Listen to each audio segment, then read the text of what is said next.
आप सभी को देवउठनी एकादशी की हार्दिक शुभकामनाएं। हिंदू धर्म में एकादशी का बहुत अधिक महत्व माना गया है। एक माह में 2 एकादशी पड़ती हैं, एक कृष्ण पक्ष की और दूसरी शुक्ल पक्ष की। कार्तिक माह के शुक्ल पक्ष की एकादशी को देवउठनी एकादशी कहा जाता है। इस एकादशी का बहुत अधिक महत्व माना गया है। यह एकादशी समस्त पापों का नाश करने वाली है। इस दिन भगवान विष्णु 4 माह की योग निद्रा के बाद जागते हैं और उनके जागते ही फिर से सभी तरह के मांगलिक कार्य शुरू हो जाते हैं। इस दिन भगवान विष्णु के शालिग्राम रूप का माता तुलसी के साथ विवाह किया जाता है, इसलिए इसे तुलसी विवाह के नाम से भी जाना जाता है। इस दिन भगवान विष्णु की विधि विधान से पूजा कर उन्हें जगाया जाता है और उनके साथ ही लक्ष्मी स्वरूपा माता तुलसी की भी पूजा की जाती है। इस दिन एकादशी की व्रत कथा पढ़ने अथवा सुनने से सभी पाप नष्ट होते हैं और बैकुंठ की प्राप्ति होती है। तो आइए श्रद्धा भाव के साथ सुनते हैं देवउठनी एकादशी व्रत कथा। आपसे अनुरोध है कि पूरी कथा को सुने, अधूरी कथा सुनने से दोष लगता है। देवउठनी एकादशी व्रत महात्म्य।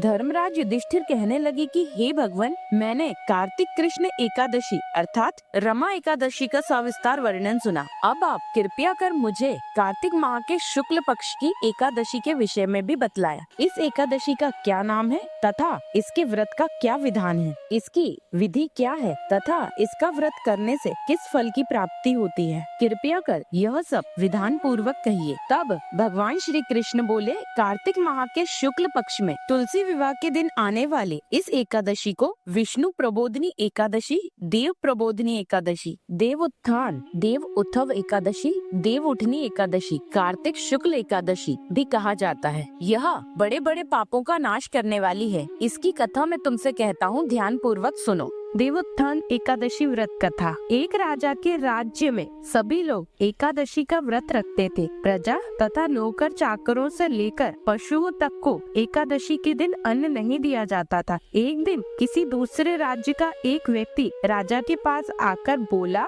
महाराज कृपया करके मुझे नौकरी पर रख ले। तब राजा ने उसके सामने एक शर्त रखी कि ठीक है, रख लेते हैं, किंतु रोज तो तुम्हें खाने को सब कुछ मिलेगा, पर एकादशी को अन्न नहीं मिलेगा। उस व्यक्ति ने उस समय हाँ कर ली, पर एकादशी के दिन जब उसे फलाहार का सामान दिया गया तो वह राजा के सामने जाकर गिड़गिड़ाने लगा, महाराज इससे मेरा पेट नहीं भरेगा, मैं भूखा ही मर जाऊंगा, मुझे अन्न दे दो। राजा ने उसे शर्त की याद दिलाई, पर वह अन्न छोड़ने को तैयार नहीं हुआ। तब राजा ने उसे आटा, दाल, चावल आदि दिए। वह नित्य की तरह नदी पर पहुंचा और स्नान कर भोजन पकाने लगा। जब भोजन बन गया तो वह भगवान को बुलाने लगा, आओ भगवान, भोजन तैयार है। उसके बुलाने पर पीताम्बर धारण किए भगवान चतुर्भुज रूप में आ पहुँचे और प्रेम से उसके साथ भोजन करने लगे। भोजन आदि करके भगवान अंतर्ध्यान हो गए तथा वह अपने काम पर चला गया। 15 दिन बाद अगली एकादशी को वह राजा से कहने लगा कि महाराज मुझे दुगना सामान दीजिए। उस दिन तो मैं भूखा ही रह गया। राजा ने कारण पूछा तो उसने बताया कि हमारे साथ भगवान भी खाते हैं, इसलिए हम दोनों के लिए यह सामान पूरा नहीं होता है। यह सुनकर राजा को बड़ा आश्चर्य हुआ। वह बोला, मैं नहीं मान सकता कि भगवान तुम्हारे साथ खाते हैं। मैं तो इतना व्रत रखता हूँ, पूजा करता हूँ, पर भगवान ने मुझे कभी दर्शन नहीं दिए। राजा की बात सुनकर वह बोला, महाराज यदि विश्वास न हो तो साथ चलकर देख ले। राजा एक पेड़ के पीछे छिपकर बैठ गया। उस व्यक्ति ने भोजन बनाया तथा भगवान को शाम तक पुकारता रहा, परंतु भगवान न आए। अंत में उसने कहा, हे भगवान, यदि आप नहीं आए तो मैं नदी में कूदकर प्राण त्याग दूंगा। लेकिन भगवान नहीं आया। तब वह प्राण त्यागने के उद्देश्य से नदी की तरफ बढ़ा।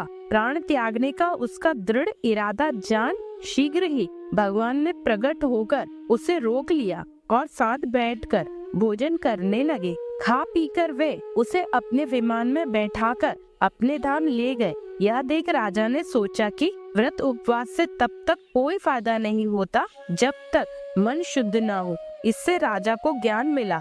वह भी मन से व्रत उपवास करने लगा और अंत में स्वर्ग को प्राप्त हुआ।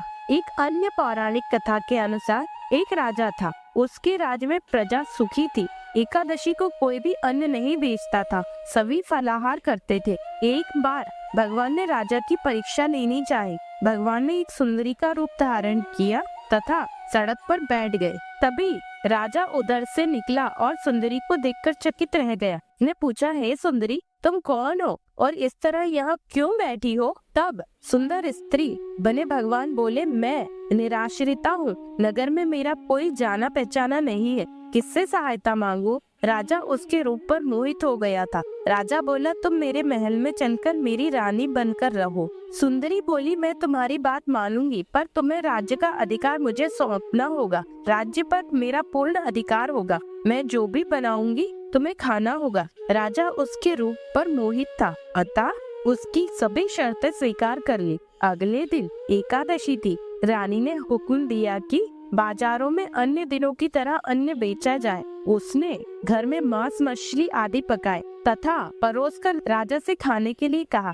यह देखकर राजा बोला, रानी, आज एकादशी है, मैं तो केवल फलाहार ही करूँगा। तब रानी ने शर्त की याद दिलाई और बोली, या तो खाना खाओ, नहीं तो मैं बड़े राजकुमार का सिर काट दूंगी। राजा ने अपनी स्थिति बड़ी रानी से कही तो बड़ी रानी बोली, महाराज, धर्म न छोड़े, बड़े राजकुमार का सिर दे दें, पुत्र तो फिर मिल जाएगा पर धर्म नहीं मिलेगा। इसी दौरान बड़ा राजकुमार खेलकर आ गया। माँ की आंखों में आंसू देखकर वह रोने का कारण पूछने लगा तो माँ ने उसे सारी स्थिति बता दी। तब वह बोला कि मैं सिर देने के लिए तैयार हूँ, पिताजी के धर्म की रक्षा होगी, जरूर होगी। राजा बड़ी दुखी मन से राजकुमार का सिर देने को तैयार हुआ तो रानी के रूप से भगवान विष्णु ने प्रकट होकर असली बात बताई। राजन, तुम इस कठिन परीक्षा में पास हुए। भगवान ने प्रसन्न मन से राजा से वर मांगने को कहा। तब राजा बोला, आपका दिया हमारे पास सब कुछ है, कृपया कर हमारा उद्धार करे। तब भगवान विष्णु राजा, रानी और राजकुमार को अपने विमान पर बिठाकर बैकुंठ धाम को ले गए। तब भगवान बोले, हे धर्मराज युधिष्ठिर, यह एकादशी सभी तरह के पापों और दुखों का नाश करने वाली है। इस एकादशी का महान फल होता है। इसकी कथा पढ़ने अथवा सुनने से वाजपेयी यज्ञ के फल की प्राप्ति होती है। जय श्री हरि।